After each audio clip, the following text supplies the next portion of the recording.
বিক্রি হয়ে গেছে বাংলাদেশ সিঙ্গাপুর ম্যাচের সব টিকিট। মঙ্গলবার সকালে টিকিফাইয়ের ওয়েবসাইট খোলার 1 ঘন্টার মধ্যেই তা বিক্রি হয়ে গেছে বলে জানিয়েছেন বাফুফের কম্পিটিশন কমিটির সদস্য তাজওয়ার আউয়াল।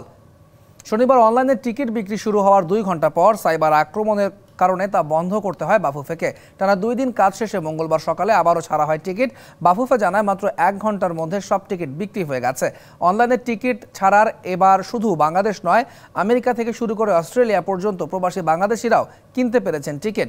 টিকিট কালোবাজারি রোধে ম্যাচের দিন স্টেডিয়াম এলাকায় থাকবেন ভ্রাম্যমাণ আদালত। নকল টিকিট প্রমাণ পেলে আইনানুগ ব্যবস্থা নেবেন নির্বাহী ম্যাজিস্ট্রেট।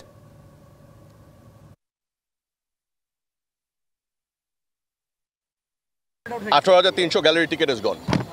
কালকেও কিন্তু 2-3টা ডিডস অ্যাটাক এসেছিল, বাট আমরা কিন্তু সাকসেসফুলি মোকাবেলা করেছি বিকজ আমরা স্লো সিস্টেমটা নিয়ে। ক্লাব হাউস 2 যেটা ছিল অনলাইন, ওটাও কিন্তু সোল্ড আউট হয়ে গেছে গতকাল রাত্রে।